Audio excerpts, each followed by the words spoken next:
Lord Cocytus left without awaiting their response, his heavy steps sounding over the stone floor. Like so many of His Majesty's servants, he only registered as a being of undefined power to Ludmilla's senses. As terse as his delivery was, however, Ludmilla did not sense any overt hostility from him. Also, though she had never seen their species before and could not read their expressions, the weaker reptilian demi-humans did not display any clear signs of fear towards the Lord of the Great Lake. Lady Sheltier's characterization of Lord Cocytus in their past discussions had the effect of painting him as something like a warrior lord. His stern and taciturn attitude lent weight to that impression. She also suggested that Ludmilla was like him in some way, though Ludmilla couldn't tell if that was actually the case based on their brief interaction so far. Rather than herself, Ludmilla couldn't help but draw parallels between Lord Cocytus and her father. They followed Lord Cocytus and his escorts out of the carved entrance of the building, and the sight of a settlement constructed in the middle of a shallow wetland greeted them. The building which contained the statue of His Majesty was raised over the rest of the surroundings, giving Ludmilla a partial view of the settlement's entirety. Though it was labelled as a town on the map, seeing it from her current vantage did not give it the same sense as that of a human town. In the place of blocks of buildings lined by streets, clusters of buildings were built on raised mounds of packed earth. Upon most of the mounds were collections of dwellings constructed from materials which were common to wetlands, framed in roughly fashioned timber and possessed of a single story. A handful of the other mounds had larger structures erected upon them with little in the way of defining characteristics that she could recognize to set them apart. Ludmilla noted that there were a few buildings that bore the marks of years of weathering and habitation, while the majority of the structures looked to be relatively new.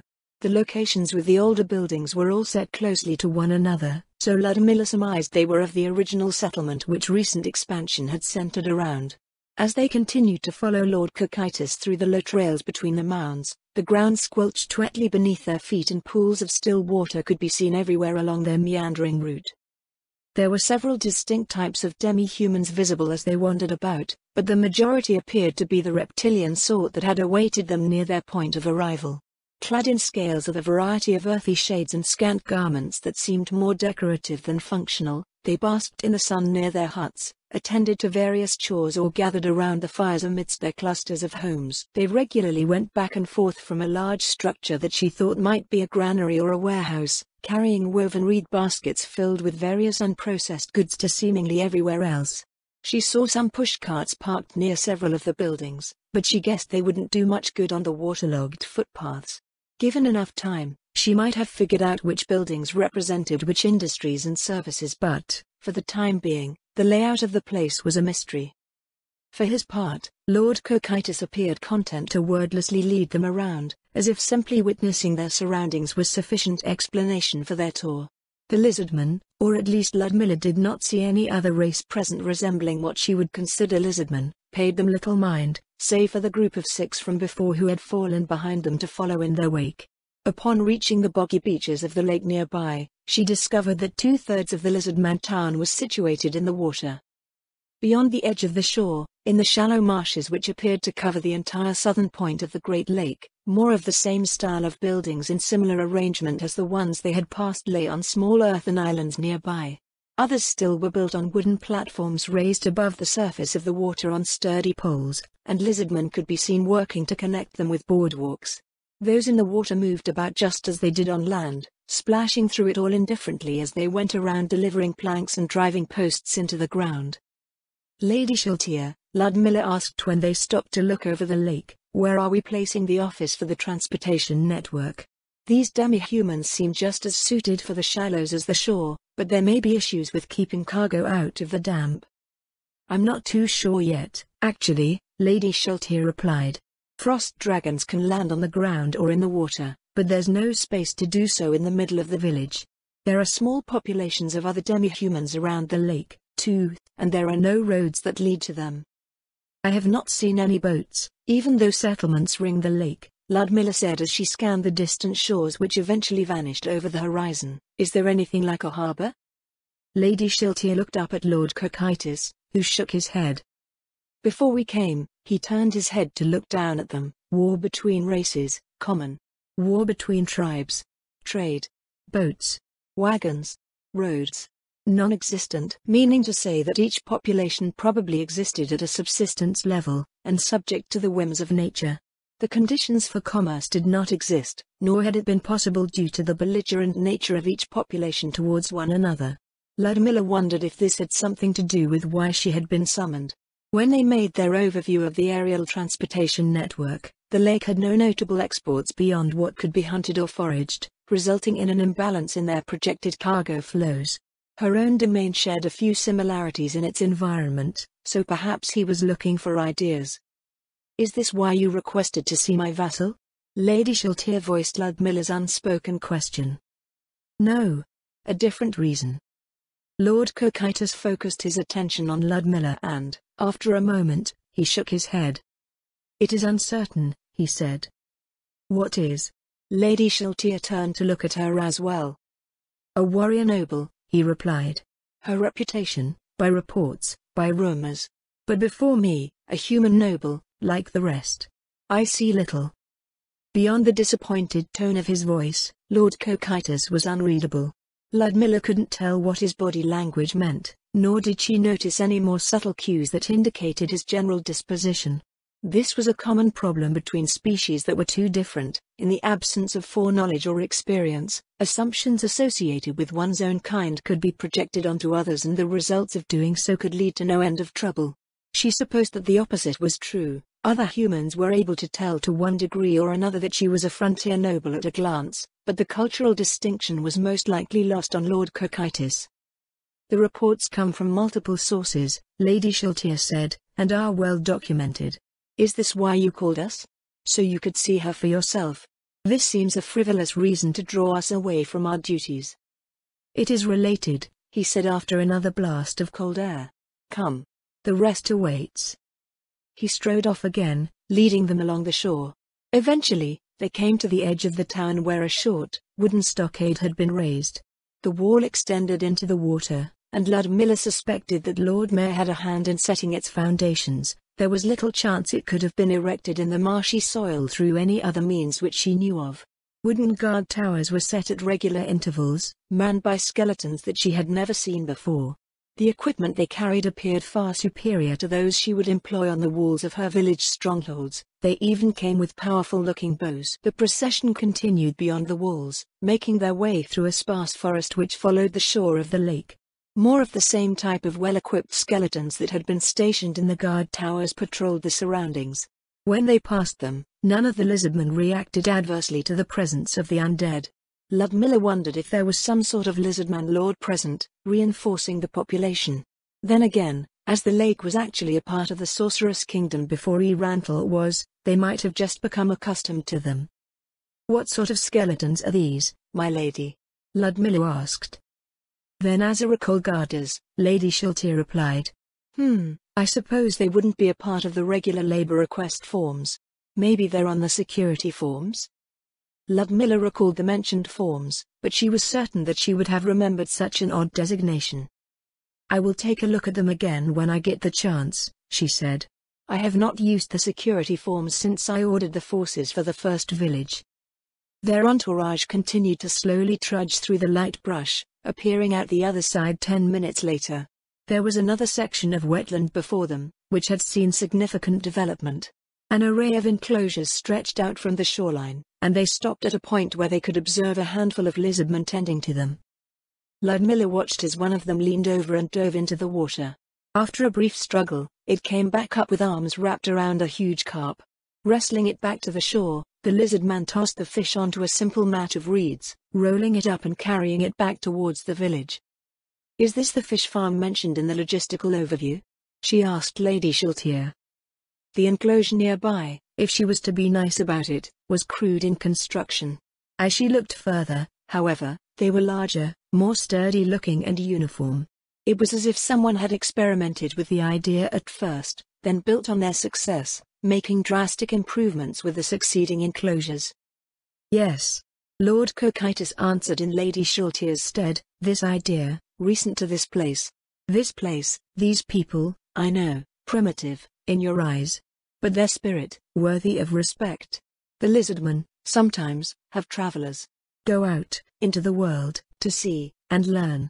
This farm, this idea, something that returned.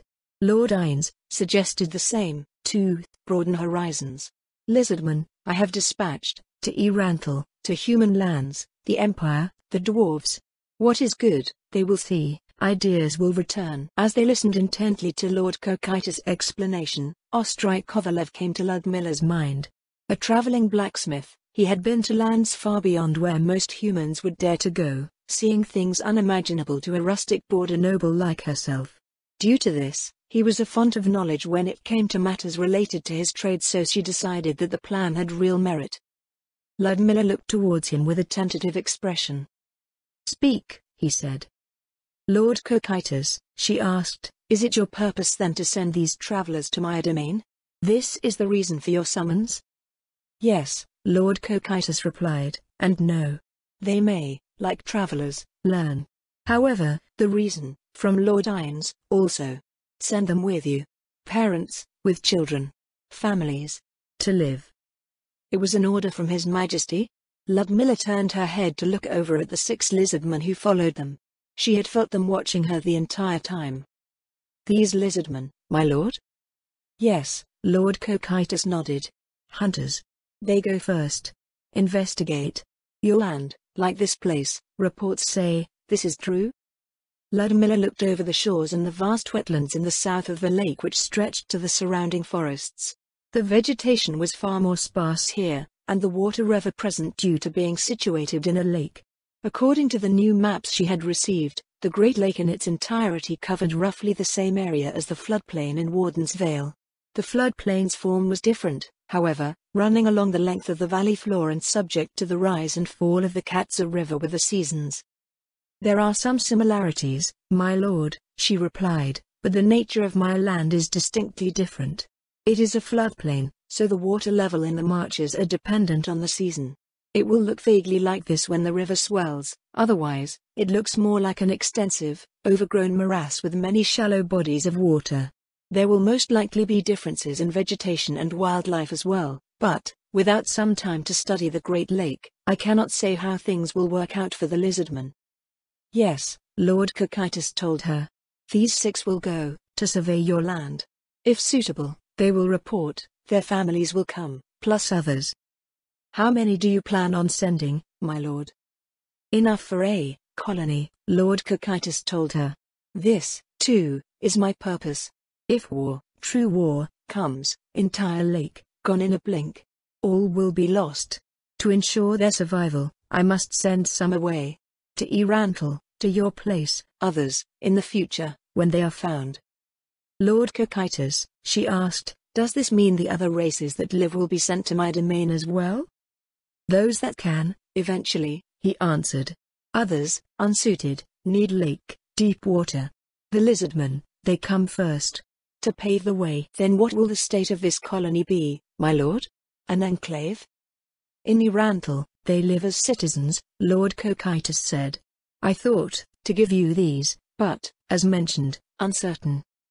"If they are to live on my land, my lord," Ludmilla reasoned, "things would run more smoothly if they were incorporated as my vassals. Having an enclave would introduce all sorts of needless complications for many." "Agreed," Lord Cocytus nodded. "But first, proof." "Proof?" Ludmilla frowned. "Proof of lordship," he told her, "proof of strength. Respect must be earned. This is their way." "I see, this is something I have long understood of demi-humans, my lord," Ludmilla said, "but by what means do you intend on using to measure my suitability as their liege?" She didn't like the way this was going. It was probably going that way, anyways. Definitely. Lord Cocytus' head turned slightly to the side, and he jerked his head in a brusque gesture. One of the lizardmen that had accompanied them since their arrival stepped forward, exuding an air of confidence. "Yep." Of the chosen, Lord Cocytus gestured to the lizardman who now stood across from her. "This one, the strongest. Proof, through combat. Prove your mettle, and they are yours." "Great," Ludmilla thought to herself. What she had initially believed to be some sort of audience regarding the business Lord Cocytus had for her suddenly turned into a test of strength to determine her suitability as a leader of demi-humans. She didn't even have any particular desire to lead said demi-humans, yet the imposition enacted by Lord Cocytus only offered two options: take them as her own subjects, or have an enclave under a separate line of authority arbitrarily pop up in the middle of her territory. She glanced to the side. Lady Shaltir showed no adverse reaction to such a thing happening in what was her own domain by extension, so Ludmilla was left to her own devices. Scanning her surroundings, over the expanse of fish farms and the forest with the Lizardman town beyond, she saw that a small crowd was assembling. Perhaps these lizardmen knew what was going to happen all along. "Were you aware of this, my lady?" she asked Lady Shaltir. "I had absolutely no idea," she replied. "I told you that you're closer to him in disposition than I. The proof of strength thing sounds just like what you said about demi-humans, yes?" "I would not say it is just as I said," Ludmilla sighed. "I definitely did not expect to come here and end up with a fight on my hands." "Well, keep in mind that they're subjects of the Sorceress Kingdom as well," Lady Shaltir replied lightly. "Resurrections are costly, so don't have too much fun." A distance across from her, the Lizardman appeared to be readying himself. He had a few unknown adornments which had the appearance of accessories, but whether they were magical or simply decorations she could not tell. A tall, hide shield was fastened onto his left arm, and he sported a crude vest fashioned from layers of the same material. He pulled a gleaming scimitar from the sheath at his side, working it in smooth motions that caught the sunlight with its polished surface as he warmed up. Ludmilla glowered dubiously at the weapon. How many strips her dress would be sliced into by the end of the match? Looking to the side hesitantly at her lady's maid, she found that rather than share Ludmilla's sense of trepidation over the safety of her new dress, Amelia's fists were balled up tightly, an excited expression painted all over her face. It was apparent that her side was entirely bloodthirsty. She wasn't sure if Lady Shaltir or Amelia was more so. With a quiet sigh, Ludmilla stepped forward. More lizardmen continued to trickle in, forming in a loose line of curious spectators that grew to encircle them some distance away. Lord Cocytus studied her, head shifting slightly. "Your weapon?" he asked. "My apologies, Lord Cocytus." Ludmilla lowered her head. "I was unaware that this audience would include a duel." "Oh." Lady Shaltir piped up, "I have this one I've picked too." "Shaltir," Lord Cocytus said. "Weapons you can wield would be too powerful." I can't say that's wrong, but, while she's my vassal, she's not going to be running around biting people. Probably." Lord Cocytus swept his halberd out over the gathered lizardmen. "Choose," he told Ludmilla. She scanned the small, but growing, crowd again. Half held weapons or wore them, but they all appeared to be fashioned out of the materials available to work with locally. None had anything resembling the masterfully crafted blade wielded by her opponent. Her first thought was to mirror his armament somewhat, but all the shields that she saw were the same, made to be held by lizardmen who looked well over 2 meters from the tip of their noses to the ends of their tails. The short clubs of bone and wood, stone axes and flint daggers did not look very promising against an opponent so much larger than she was, either. "I guess that spear will have to do," she said after comparing a few polearms held in the crowd around them. Looking askance at her, then glancing to Lord Cocytus, the lizardman came forward after the Lord of the Great Lake nodded. It looked down at it hesitantly before handing it over. There was not much to say about the weapon, a 2.5 meter long shaft of ash, which was mostly straight. There was a stone blade slotted into the end and bound in place with lengths of rough rope. She hoped it was sufficient to defend against the scimitar with. Turning away briefly, she tested its balance and weight while she thought on what she could do. Gauntlets, nope. Braces, nope. Boots and greaves, nope. Helmet and gorget, nope. Lacking anything but her civilian attire, she felt perfectly ready for a stroll through pastoral farmland. Ludmilla sighed again, frowning to herself as she mulled over how things had come to this. After a moment's thought, she gave her head a shake. According to Lord Cocytus, that the lizardman find new places to live and learn was not his idea, but the will of the Sorcerer King. A supreme sovereign demanded excellence from his subjects and, as one of the Sorceress Kingdom's nobles, it was her duty to deliver. It was not an imposition, it was obligation, to render His Majesty's will into reality.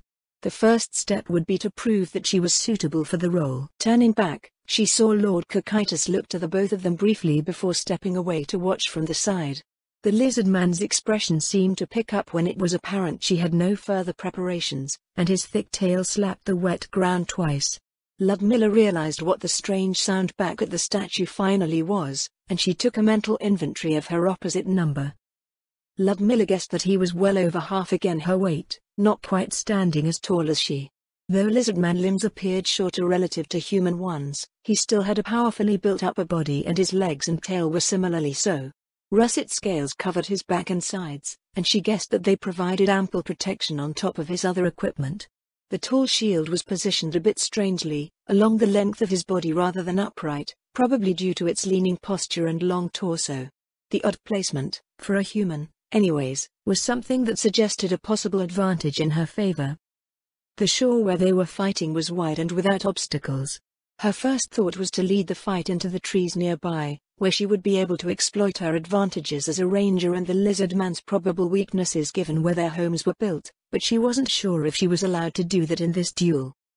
"Are we restricted to this location, Lord Cocytus?" Ludmilla asked. The lizard man started at her question. He probably knew why she had asked.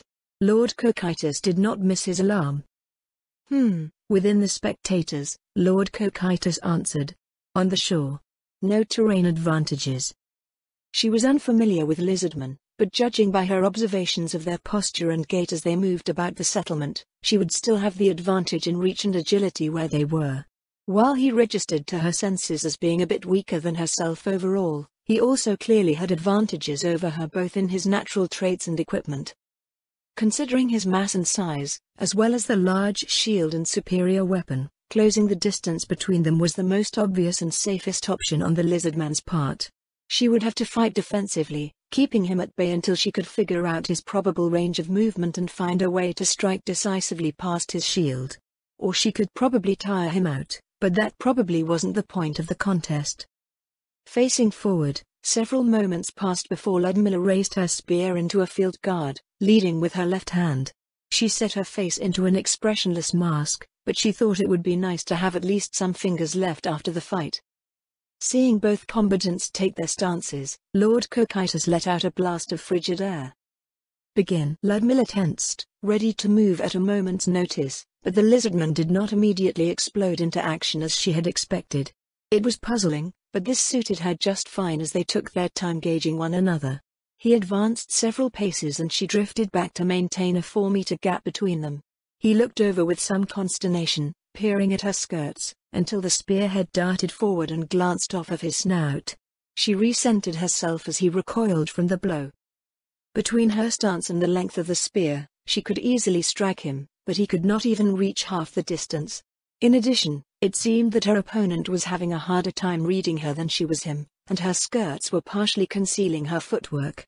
Maybe he was mistaking her dress for armor as well, considering the vaguely militant appearance that resulted from Amelia's modifications. A dim clamor rose around them after the sudden strike.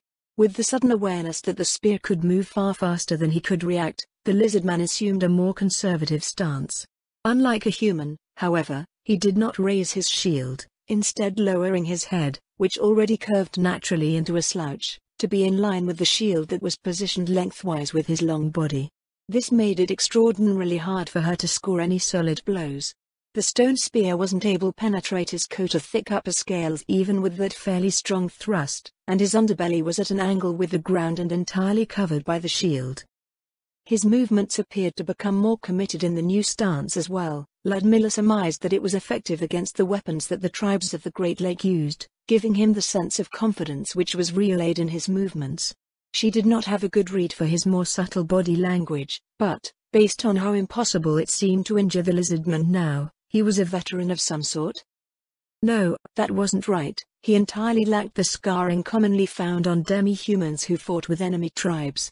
It was probably the result of training, and he had fallen into a familiar stance well suited to sparring with his peers.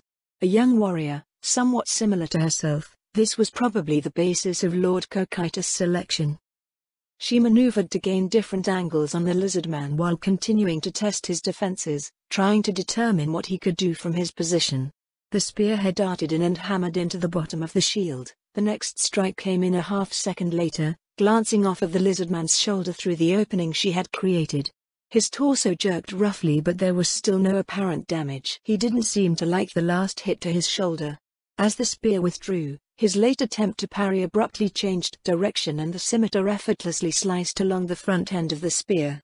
Their gazes both followed the long curl of shaved wood as it fell to the ground, and a strangled sound came from the side, probably from the lizard man that had lent her its weapon. Not only was the scimitar of masterwork quality, it was almost certainly enchanted as well, and even the gathered spectators knew beforehand. A part of her cried foul. Why was she stuck using a stone spear against a magic weapon?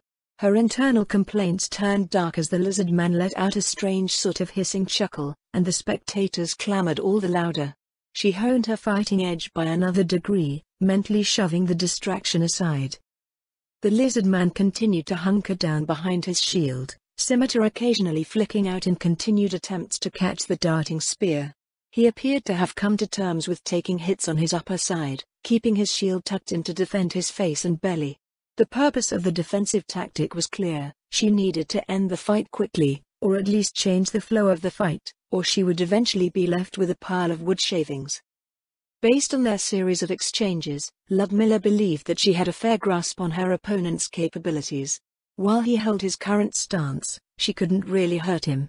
She needed some way to break it. His maneuverability and the low posture was poor, but it would still enable him to pull his way forward powerfully with his compact legs. Closing distance was the sensible course of action when a human shield user was faced with a two-handed spear. The problem was whether it also made sense in lizardman combat, and whether she could goad him into doing so to dislodge him from his defensive stance. The spear lanced forward again, striking the edge of the shield in front of his face. Ludmilla dipped her weapon under the expected retaliation, bringing the spear back up and jabbing him just beneath an eye as the late parry shifted his posture. Once again, the stone point scored no apparent injury. She watched his tail waver slightly after the blow, but his stance remained unchanged. Demi-humans with tails tended to have superior balance in their natural postures, and the lizardman seemed no different in this regard. Combined with his patient, methodical approach to the fight, it was quite difficult to deal with. Why was he so defensive with all of his advantages? Unnecessarily letting an opponent measure one out wasn't very wise. He should be resolving the fight before any of his own weaknesses could be identified and exploited. Maybe Lizardman just had that sort of disposition, favoring drawn-out defensive tactics over aggressive ones that would resolve combat quickly. Most demi-humans did leverage their natural advantages in combat, after all. She had not scored any wounding blows, so she didn't even know if they could regenerate to help make up her mind on the matter. Ludmilla circled around to the right, and his feet shuffled over the ground as he pivoted to face her. It looked awkward, compared to performing the action in a fully upright position. The spear poked at his feet a few times to see what sort of reaction she would get, then jabbed him in the tail when she noticed it trailing behind his turn. His scimitar was on the far side of his body throughout, and a muffled hissing sound issued from behind the shield. She had seen enough.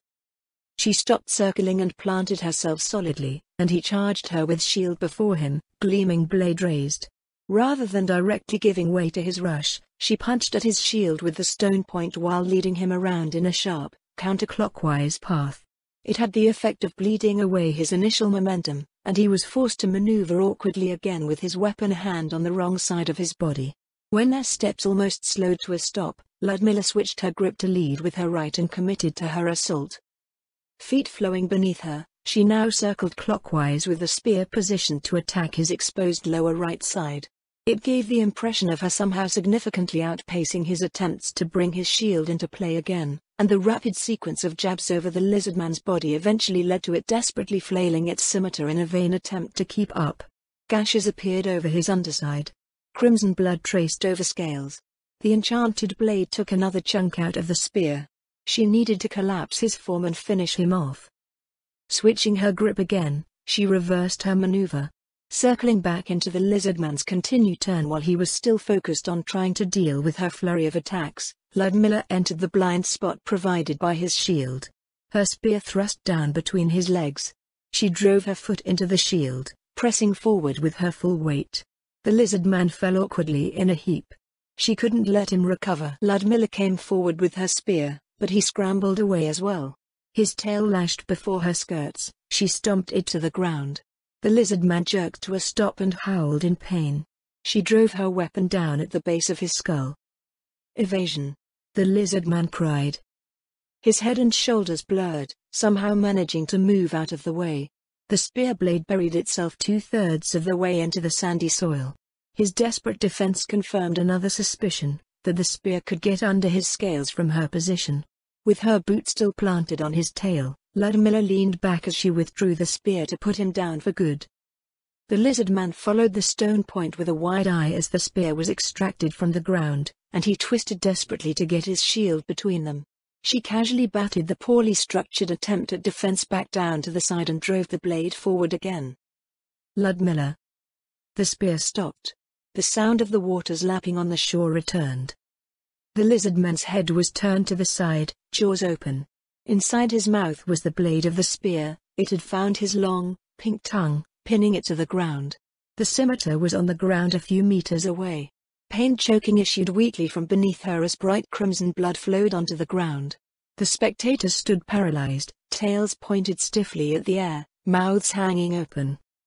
I believe the outcome is clear. Again, Lady Sheltier's voice drifted from behind her. Ludmilla let out a breath.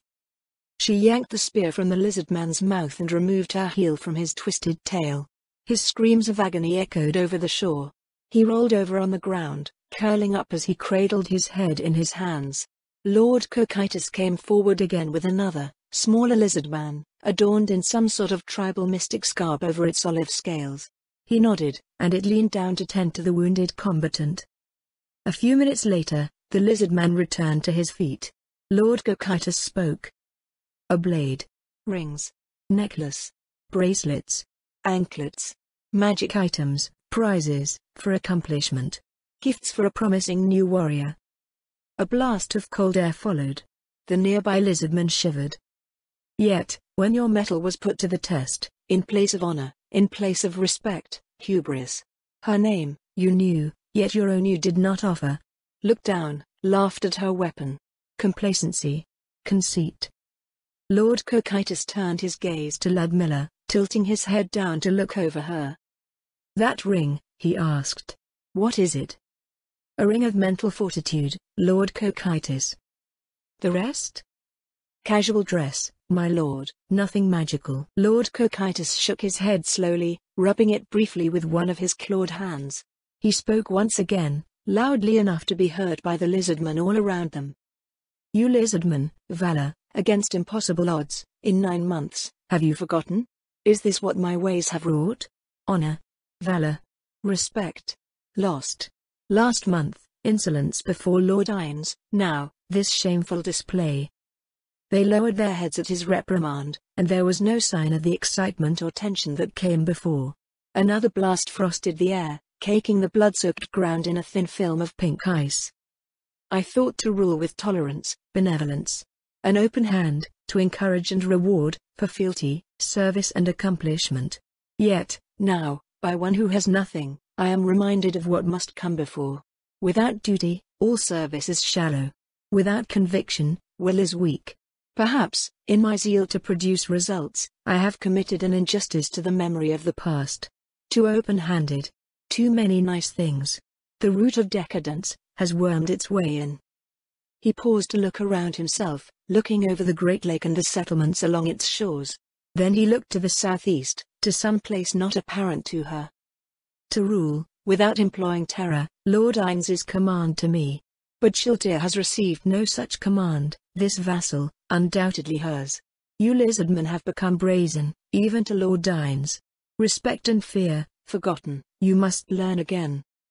Lord Cocytus turned his head back down to her, but his voice still sounded over the spectators around them. You have proven your mettle, Baroness Zaradnik, he told her.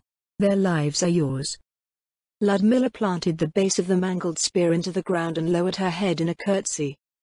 I am unfamiliar with their kind, she said solemnly, but I will do what I can to carry out His Majesty's will for them, Lord Cocytus.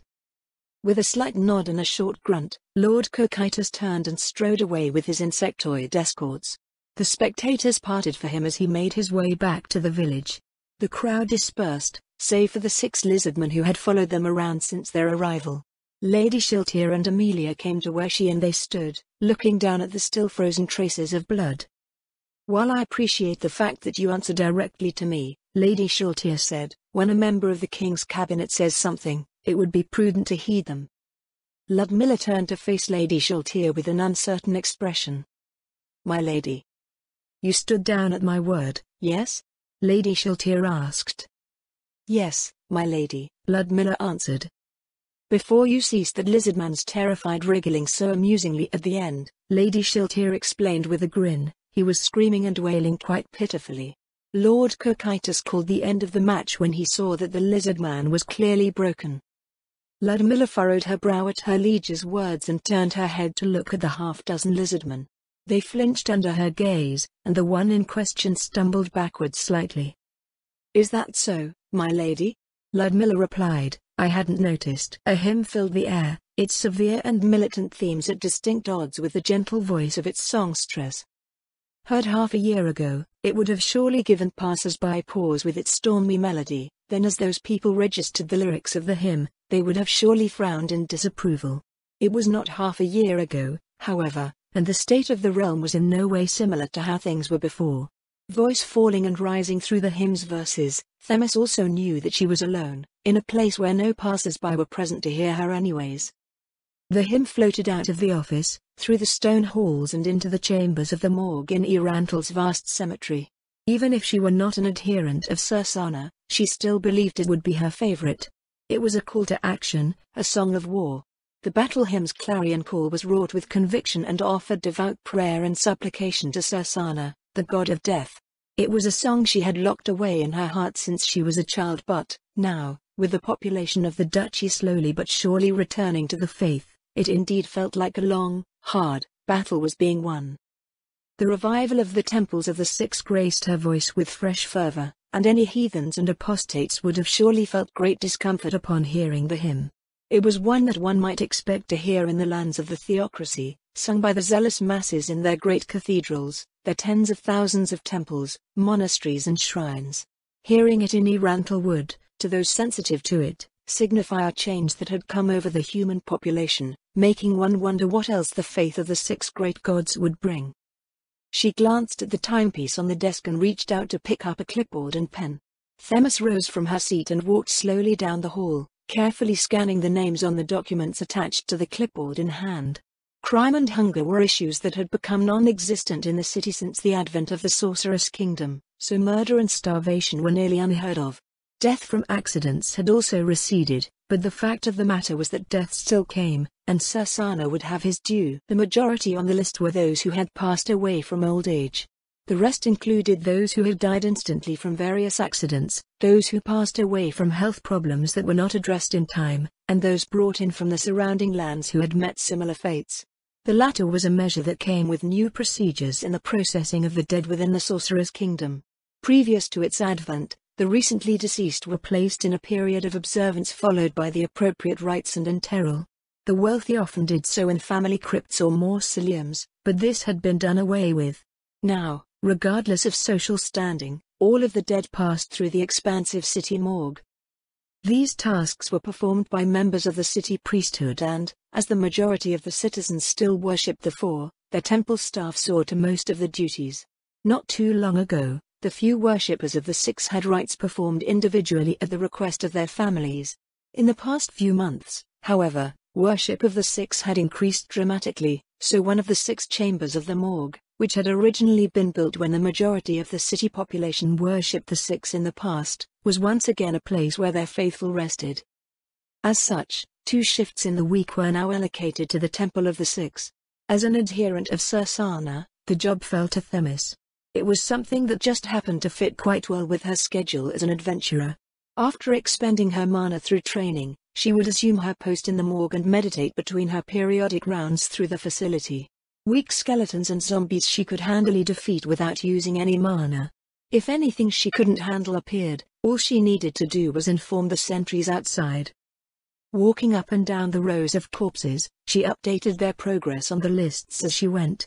The observation period consisted of several days where the corpse was laid within the morgue. Any that showed signs of manifesting as undead were specially noted. If a corpse started to show signs of decay, the soul was considered to have moved on and the corpse marked for relocation and interral. She had not seen anything actually get up in the short time she had been working here, but it was still a procedure long practiced in the city. She stopped over a body which had reached the end of its observation period, and she marked off the person's name on the list. After sprinkling droplets of holy water onto the resting form, she drew the incensed linen shroud over its body, unfurling the symbol of the 6 great gods stitched into the cloth. Lord Sursana, into your merciful embrace we commend the soul of our beloved brother. May your faithful servant. Her voice broke, and she felt moisture run down her cheeks. She recalled the man's aged face, and sobbed. Themis had only graduated recently from being an acolyte of the city cathedral. So far she had only spent a few weeks ministering to the people. She knew of him, however, and several others like him. Long-standing members of the congregation, they had personally witnessed the decline of the temple in the city. Through generations of dwindling numbers, through all of the scorn and ridicule, these few had remained and kept the faith. Though sprightly and active still in his advanced age, he somehow knew his time was coming. Some time ago he had come to her, a young cleric of Sursana. He worried, yet his worries were not for himself, they were for his son and his family, who had been blessed with several children. They had fallen away from the faith, and his heart ached. If he was gone, he believed that no one would continue the fight for their souls. The gods themselves had heard his heartfelt prayers. The people started to return to the faith, his family among them, and still yet they returned. He passed away shortly after, assured in the providence of the gods over his line. How many more were like him? How many before? How many prayers for the lost, over how long? Years? Decades? Generations?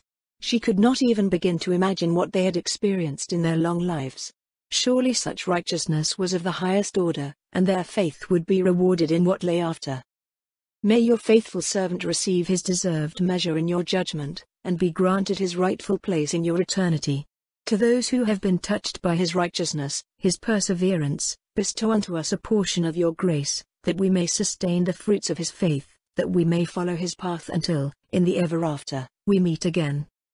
Her hand moved in a gesture of sanctification over the shroud, then she made a sign of the 6 great gods over herself. Themis took a few deep breaths to settle herself once again. She just couldn't get used to this, she didn't want to get used to this. It would mean that it didn't mean as much to her anymore, and that a piece of her faith somewhere had died inside. She would willingly go through these feelings every time, for as long as she drew breath. Straightening her clerical robes and scapula, Themis continued in her duties. Nearly an hour later, she came out of the main hall and back into the front office of the morgue. An elder lich appeared through the entrance while she seated herself to update the morgue's paperwork. She looked up and nodded silently to the undead administrator, and it disappeared into the hallway. 2 pairs of skeletons walked in and out of the morgue repeatedly, carrying the corpses that she had just completed rites for, while bringing in new ones from outside. Rather than bury the dead or cremate them, they were now all taken away to some unknown place by the sorceress kingdom, presumably to be used as materials for the undead laborers that had started appearing in various places. The temples of the 4 were aghast at the practice, but had no choice but to acquiesce to the change in procedure. The temples of the 6 had Sursana, who received the souls of the dead, so, to them, it didn't really matter what happened to the corpses. There was a brief exchange of documents after the elder leech's tasks were complete, and it then left as quietly as it had arrived. Themis finished cleaning up her desk in preparation to leave for the day.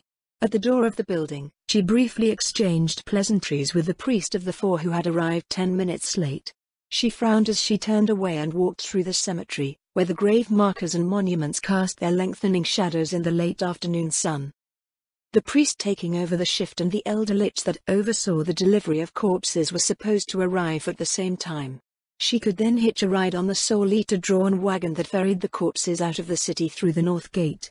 At some point, she had mustered up the courage to ask if she could, and the Soul Eater just waited for her to get on before continuing on its way. The undead in the city operated like clockwork, so of course the wagon was long gone and Themis let out a long sigh.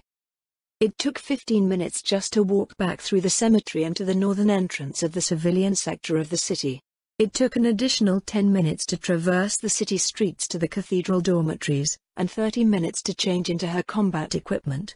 The growling of her stomach could somehow be heard through her undershirt, layered gambesine, chainmail and scapula, but, since the other priest was late and she missed her ride, she had no time to grab a bite to eat. After experimenting with the timings surrounding her mana regeneration, she had devised a schedule that would have her ready for a training session with the Adventurers Guild after a long shift in the morgue where she could meditate to full mana. It guaranteed 2 points in the week where her mana wasn't constantly in flux, seeing to the needs of temple supplicants, and allowed her to see to those needs without worrying about when she would have mana to train. Cutting across the corner of the plaza between the cathedral and the Adventurer Guild, she peered around the hall after entering the building. It was now barely used with the guild's transition to becoming a nationalized institution. There was no point in gathering to exchange information on the region, fill vacancies in parties or to check for new job postings. For the most part, it served as a gathering place for teams slated for training sessions, reviews of said training and an information kiosk for the bare trickle of prospective members that appeared. Themis followed the women's voices which floated over the stairs to the second floor, finding that most of her team had already assembled. All but one of the faces were familiar. Kyla, Pen and a rogue that went by the name of Mag stood around the reception desk where Ishpan and Winner waited for the odd recruit or query from a member. The receptionists now also helped to organize the training teams and ensure they were properly prepared before setting off. "I'm not late, I hope," Themis said as she joined them. "No," replied Mag, "you're safe. The other two haven't shown their faces yet." "Who are we missing?" "Henrich and Ludmilla," Ishpan answered. "How got himself eaten by turtles the other day, so he's behind." Themis grimaced, and so did Kyla. They had been in the same party, and had watched as How fell prey to some ridiculous sequence of traps and was dropped into a moat full of giant turtles. She spent the same night awake with the sounds of his odd demise echoing in her mind. "How was supposed to be here as well?" Themis said. "That makes it the original party we had back then, doesn't it?" "Gods, don't remind me of that," Kyla paled. "Still, we see a couple of us at most as they shuffle members around. Is there some reason why we're back to the same combination? And why Ludmilla? We haven't seen her for weeks." "The training area manager is the one that actually made the changes," Ishpan replied. "Apparently he wants to try something out." The adventurers exchanged worried glances. Try something out had become known as a code phrase for pain and suffering. Before anyone could ask, however, the door to the guild hall opened and they quieted at the sound of approaching steps. 30. 25. 10. The robed man, who appeared around the stairs, stopped and shuffled back the way he came. "I can't believe you're still doing that," Themis said incredulously. "There's no rule against it," Ishpan smiled as she watched the defeated adventurer slink away. "Men always complain that we're never clear about these things anyways, right?" The Adventurer Guild receptionist was leaning forward over the counter, chin propped in her left hand. Ishpan's habit of grading men had gotten to the point of other women openly joining in. It had the effect of turning the reception counter into a fortified position when there were several women present, where men had to weather the spears and arrows that were hurled at them as they rounded the stairs to approach. Few survived. Most turned away abruptly, just like the poor silver plate sorcerer from a moment previous. "Ishpan is as harsh as ever," Kayla laughed. "I thought he'd at least come close to a pass if he polished himself up a bit." "How many years do you think I've been sizing up adventurers for?" The receptionist sniffed dismissively. "There are just some things that no amount of polish will fix. I swear one of these guys is going to run away crying because of you one day." "Humph. Adventurers should be made out of sterner stuff than that." 80. 85. 88. 95. The other women turned their heads at the score that had absently rolled out. Themis clapped a hand over her own mouth. "Why?" the newcomer asked. "Maybe she just fancies you that much?" Pen mused. No, I mean why? People already have a hard time seeing me as a ranger. I can't imagine things have gotten so bad that I'm not even recognizable as a woman." The new challenger who had just come around the stairs was Baroness Saradnik. She tried having the other adventurers simply address her by her first name, but Themis, who knew what she meant to the Temple of the Six, could not help but defer to her social standing. Along with Countess Corlin, the two nobles were steadfast cornerstones of the faith in the Sorcerer's Kingdom, and, to the temple, their support of the faithful far overshadowed something like being an adventurer. "If you didn't look like you just crawled out of a sewer," Ishpin ignored her protest, "I'd have given you at least an 85. "I actually did just crawl out of a sewer," Lady Zarodnik said. "I swear I've seen something like it somewhere before. Since when did we have something like that?" "A couple of weeks now, at least," Themis replied. "The training area manager came out to meet us at the entrance one day looking all pleased with himself. Then we were buried in giant rats, slimes and cockroaches. There was even a huge crocodile swimming around that we had to fight at the end. I swear whenever Mayor gets that expression something absolutely horrifying always happens right after." "Is that so?" The noblewoman tilted her head. "I've seen Lord Mayor happy with his work before, and nothing bad happened." Considering how Baroness Zarodnik was clearly made from something else entirely, Themis thought that events that would traumatize even veteran adventurers would simply bounce off of her with little effect. Ishpin answered dubiously. "Anyways, how did your run go?" "It was completed, I believe." "It was completed, I believe?" Ishpin mimicked Lady Zarodnik's refined tones. "You just completed an exam for silver rank without a scratch. Did you even fight?" "I walked by nearly everything. There were a few interesting traps along the way, but I skipped by those as well. The crocodile at the end didn't want to let me by, though." Themis frowned. The giant crocodile for her silver rank exam had taken a whole group of adventurers to take down, and they had barely squeaked by. "What happened?" Kylo asked. "I shot it." "And then?" "That was it?" Ishpin rolled her eyes. "A single iron rank passes a silver rank exam meant for a group without a scratch. I walked by some stuff. There were some traps. I shot a thing. Remind me to never put you on recruitment, even farmers will think their own lives more exciting. Would it kill you to spice things up a bit?" "That's all that happened, though?" Lady Zarodnik replied. "You were there when Mary sent me off to do this, saying that I was already way above iron. It shouldn't be a surprise." Yes, Ishpin drummed her fingers on the counter. "Congratulations on silver.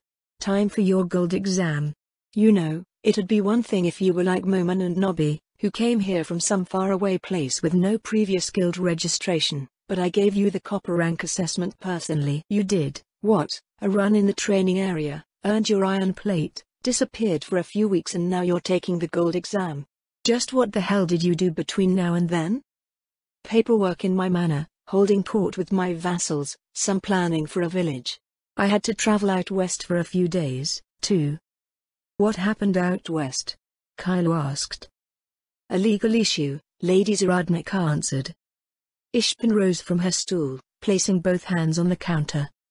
"If a few weeks of paperwork and a legal issue made nobles so strong," she said, "Riestais wouldn't have needed adventurers. We would have just had adamantite nobles all over the place with the mire of legal issues constantly stewing there." "There are at least a couple, as I recall." "Right," Ishpin snorted. "And how many nobles do you think there are in Riestais, even?" There should be around 40,000, if you include their families." "That's my point, you must be doing something different. What else happened?" "Well, I went to a lizardman town and got into a fight. There was also a flying sheep that blew up one of my death knights." They all stared at Lady Zarodnik. "Should I save all of us some time and just hand you an adamantite tag right now?" "It was a joke," Baroness Zarodnik said. "The death knight didn't explode." "But there was a flying sheep, right? And you fought a whole town full of demi-humans?" Before Themis could voice her thoughts, the door of the Adventurer Guild slammed shut and heavy footfalls came from behind the stairs. 9. 8. 6. Out of 10? Not bad, not bad. Henrich strutted up to the women at the counter and leaned upon it heavily. He flashed a broad smile at Ishpin, who had bestowed the highest of the abysmal ratings. She plainly looked like she wanted to change her score. "So, Miss Receptionist, are you free after this?" Ishpin let out an exasperated noise, turning away to walk into the back hall. "Didn't think she'd be so shy," he chuckled and turned to Mag, who had given him the 8. I gotta say, you're a lot easier on the eyes than how. There was a creak of leather, and Winner quickly interceded before Kyla decked the oblivious fighter. Since you're all assembled, the receptionist said hastily, you should head out to the training area. It's about 45 minutes before you're scheduled to begin, and the manager still needs to brief you on what he wants to do.